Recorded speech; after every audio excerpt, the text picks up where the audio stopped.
Alright folks, welcome back. I know we've been gone for a hot minute, but we back now. We're gonna hit you up at this this very early day. Hopefully you can see this while you drinking your first coffee or tea, and when you wake up. So let's go and get started for the day. This is from the Buenos Aires Herald.com, alright? Buenos Aires Herald.com.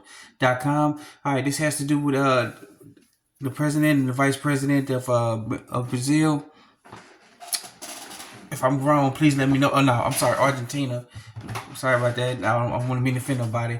But Argentina and their vice president and president announcing that they're gonna less taxes. All right, Milei's 2025 promise less taxes, no capo, and dollar transactions for everything. Okay, so here we go with this one. If you read here, that's his cabinet, folks. All right, and the little topic right here.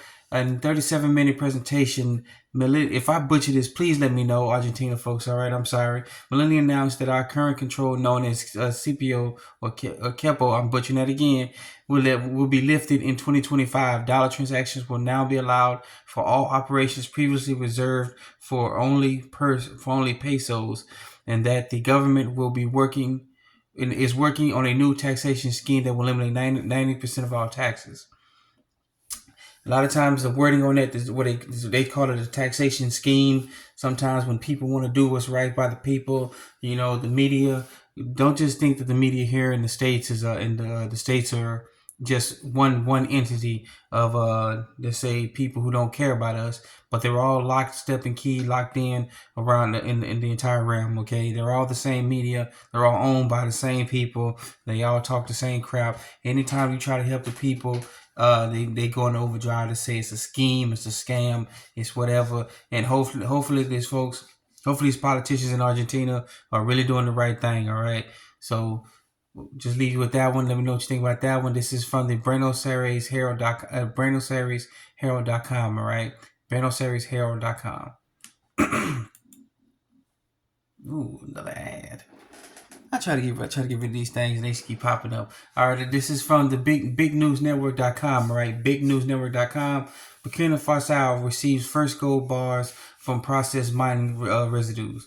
All right, if you ain't been paying attention about what's going on in Burkina Faso, they had a military coup where the Captain Ibrahim Traore, he's a young officer who took over, who launched a coup to get rid of consecutive horrible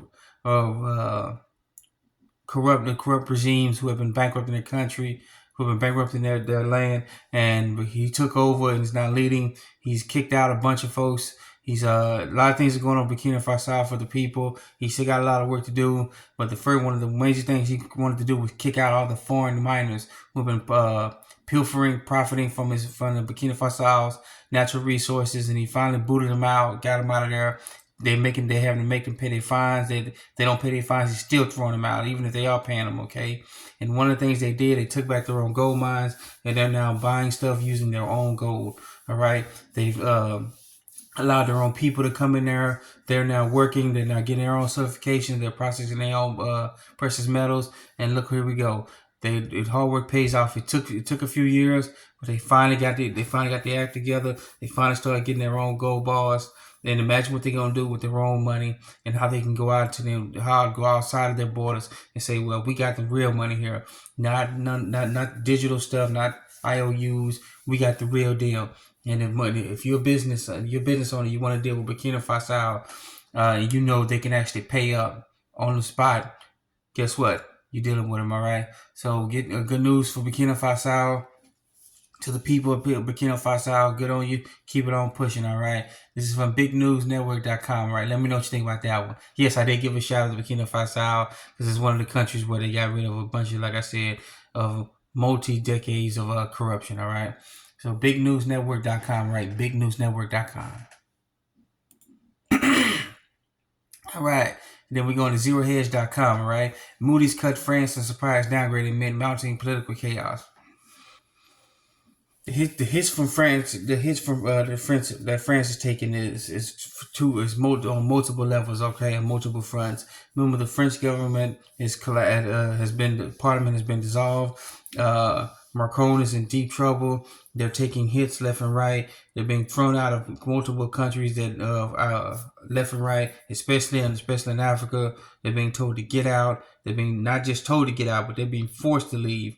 They've cut in one of the countries we just talked about, Burkina Faso.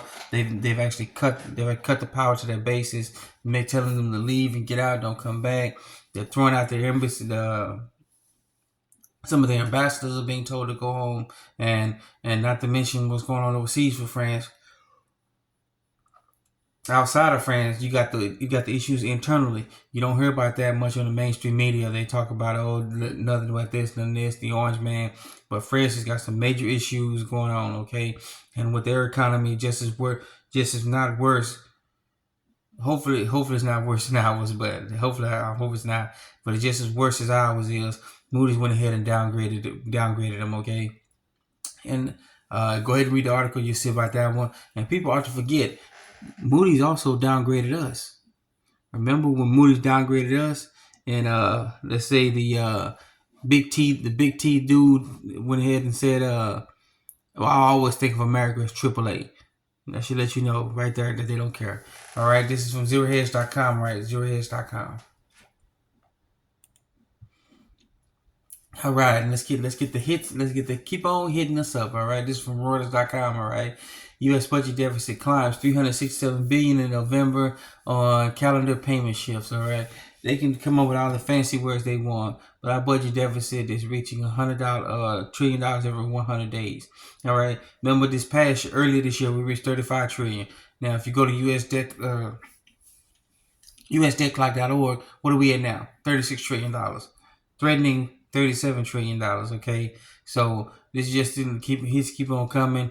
We're way in over our head. We're my goodness, boy, we in so much debt, it's pitiful. Okay, we're dead broke. As Senator Tom Tuberville said, we don't have any money. We're broke. Stop saying we got this, and this, and this, and this. All right. I'm glad one of the mainstream media websites covered it, and they're slowly but surely starting to come around. But as I've been saying before, many others, they will creep tell us until they finally hits. Then they'll wait about 1 or 2 years, and then they'll tell us the economy is official collapse and failing. All right. Just say what you want to say about that one, okay? All right, this is from Reuters.com, all right? Reuters.com.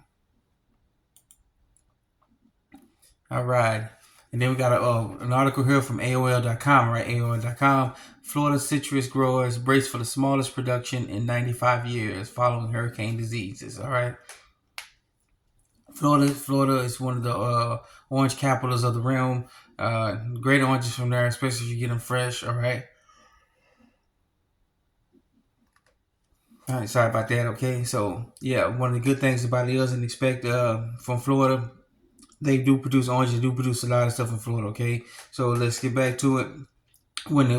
As you can see, as the hits keep on coming for us, I'm gonna keep saying that as if we got to deal with enough stuff in our wallets. Okay, my wallet seems pretty empty nowadays. All right, how about yours? Okay, and we're just gonna keep on getting it. Hopefully, California can take up the slack and give us some oranges. And as of right now, anything from Florida have to deal with multiple hurricanes left and right, and they got some issues going on. Hopefully, we get that back on track. Okay, so I covered this one because it has to do with our economics as far as our food budget. Okay, many of us love oranges. I got little ones who tear oranges and apples up. They love fruit, and we're constantly buying. Me and my wife, we're constantly buying fruits and vegetables every single week, especially fruits more than anything. Okay, so this is going to hurt our pockets as we see orange prices go up. All right, so let me know what you think about it. Let me know what's going on in your neck of the woods and how you see about orange prices going up. Okay, per bag or per orange. Okay, so this is from AOL.com or AOL.com. All right, and then we got our last story here from ZeroHedge.com. All right, operators in LAX restaurants face a $30 an hour wage. All right, this is coming from California. All right, things have gotten bad out there. Okay, and this is indicative of what's going on around the rest of the republic. All right. they're mandating is it said the city council of Los Angeles is scheduled to consider a proposal on December 11th. That was 2 days. Right now it's the 14th, so about 3 days ago, to raise the minimum wage for workers employed in restaurants in LAX International Airport to $30 an hour. No, I get it. LA is a busy airport. It may cost a lot to get down there, especially with the traffic they got. And just to park there, to get in and out, travel back and forth between where they live at, their domicile, and this and that. Okay, that's good to go. One of the issues is that when you're mandating something,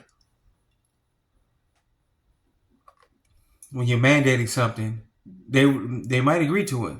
The companies, the people who employ them might actually agree to it. The restaurants might they go ahead and agree to it. But then what they don't tell them is, okay, cool, we agree to $30 an hour.